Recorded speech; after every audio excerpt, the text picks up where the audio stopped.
I got a lot to say. All right, we're back, and Volden will take the show for a couple of seconds here. Go for it. How do you like it, man? Uh, You tell me. Like I've seen this. This will be my fourth time. So you tell me how you're enjoying, I, if you it's are. it's mediocre. Me too. Great. I do see you laughing and enjoying yourself at some points. We I, just I paused. I'm only You just laughing said, because "I'm bored." it's somewhat predictable. Like the things being said are so predictable, and I'm only laughing because I'm like, yeah, if I was someone like him, yeah, I'd be saying that shit too. What do you mean, like him? Uh, Someone who's got a great platform to interact with a bunch of people. Yeah, yeah. To make myself to I guess to show that I'm on the right side of history in some way. My opposition to so much that is wrong in the world. Yeah, yeah, using that platform to benefit me. Yeah, I could see that being a good thing, you know? I don't think he's trying to do it to benefit him. So, well, I mean, like he is, and he acknowledges that to a point. But he even says earlier in the show, in the movie, that like even if he wasn't paid, he'd still do it. And I think that's true for this guy. I think that's I true don't for a lot disagree of either. I don't yeah. disagree. So you're learning about this individual. He just like I said, we just paused. He's laying on the ground. It's one of his most iconic scenes in the show. He's covered and surrounded by all of his equipment, laying on the ground with a gray blanket on the pillow, and he's talking about how corporate lizards are like basically like we're They're selling basically our children destroying to the youth. yeah. And like you agree with it. I know this is stuff that you agree. You already know this stuff. I'm not saying like, hey, learn a thing, right? Hmm. I'm trying to showcase to you because this is what I said when I wanted to show you this. I said I didn't want to show you new things. I wanted to show you what you already know at a different perspective. This individual has been benefited and harmed by a great deal of things that like your life may not have included in such a way that if you put your shoes in his feet just for an hour and a half in this case, you might experience things that are beneficial for your existence. Well, I've done that. I do that as often as I can. I see this guy's uh, uh, explanation on his surroundings and how he describes things in his art as extremely beneficial for others to inform themselves on. And How I so? do so when you see these words, when you experience like these are funny. Like what did we just watch? Well, the first one we did was when we came back after the last. What was the first thing we watched? Oh You remember? God. Basically he's doing the stand up. He's sitting on the chair and he's yabbering. Watched the sock puppet. He did the inside branding, rebranding, which was pretty funny. It was satire. A great deal of what he does is satire, right? Yeah. So he was like, like, what are you, Bagel Bites? What do you stand for? Which is pretty funny, right? You see, And then that's the thing though. Imagine it takes someone like him to make a corporation decide to stand up for the better side or the greater good. It's kind of idiotic. Like it shows right, that hmm? I was gonna say right, it shows that corporations are just all about money. Like if it wasn't if it's not for people having uh a sense of right from wrong, corporations would just monopolize all the time for their benefit. Like they're not gonna give a shit if someone says, "Oh, I'm gonna boycott you because you're not on the right side of history." They're gonna be like, "Okay, you can boycott us, but you're still gonna be hungry and you're still gonna buy us at some point." that's potentially that isn't always the case. There are companies that, if a thing happens big enough, can no longer benefit from the things that they are doing that But are you just said disadvantageous. it. If it's big enough, you Yeah, see what I you're mean? right. No, you are right. I am agreeing with you. I'm not saying that you're wrong. You are right. The world works that way, in which corporations can hide behind like ambiguity until like it's forced upon people to make a change. We are experiencing that as a culture currently, I think, with things like sugar. I think that there's going to be a reckoning of sorts with things like Coca-Cola.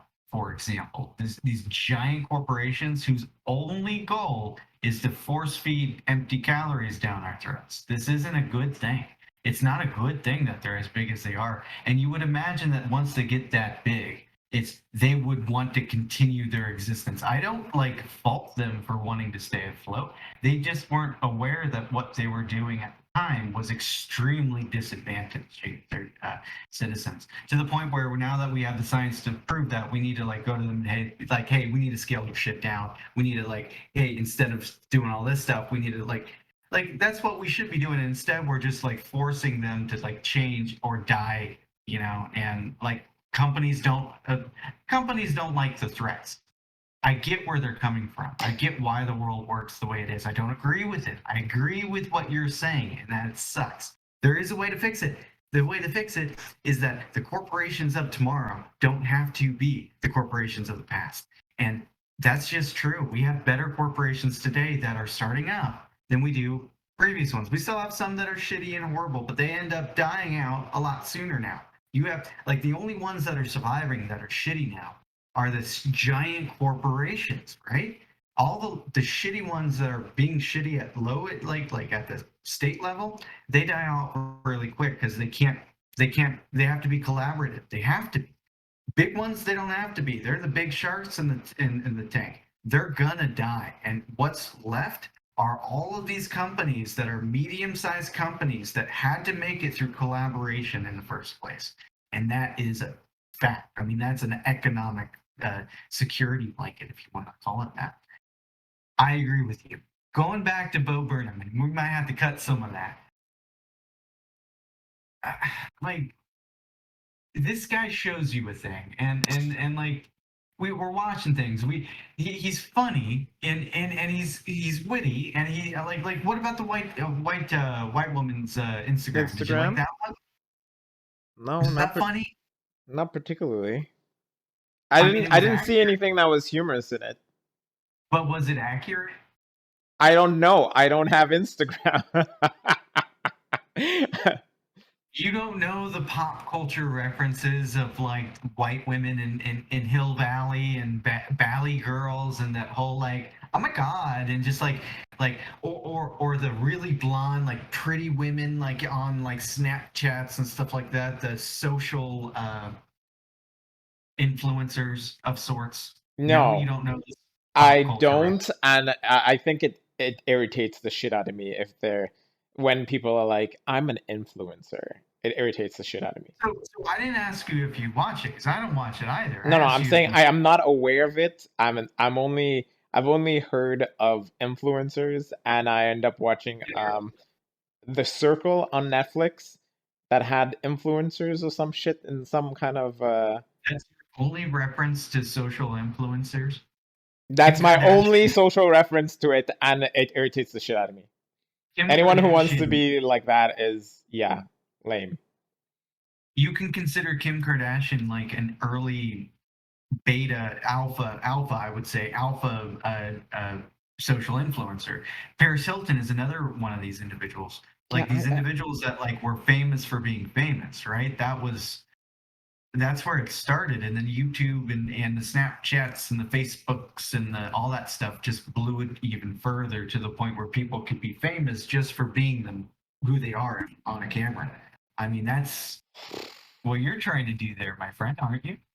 no. You're okay. Well, if you think your opinion is important that you want to share it, then like be my guest and put it on you. Oh wait, you are putting it on YouTube. Okay, never mind. You're hilarious.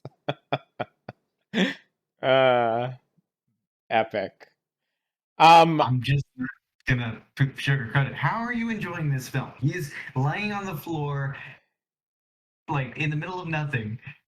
Are you kind of getting into it a little bit more? no. Look, it seems entertaining enough to watch, and I think that's all I'm pretty much getting out of it. There isn't there's no profound anything that I'm getting out of it kind of thing, you know. Okay, okay. So we're gonna let it go for a little bit longer. It's a thing. Can Yeah, you let's call it this.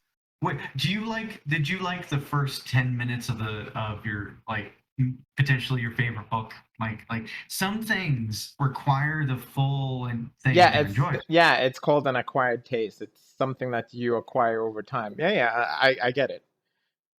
Well, maybe that I meant specifically that like as you watch it, maybe there's a reason for the things he's doing currently, and you might not understand why he's it.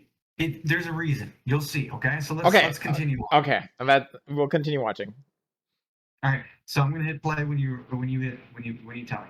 Yeah.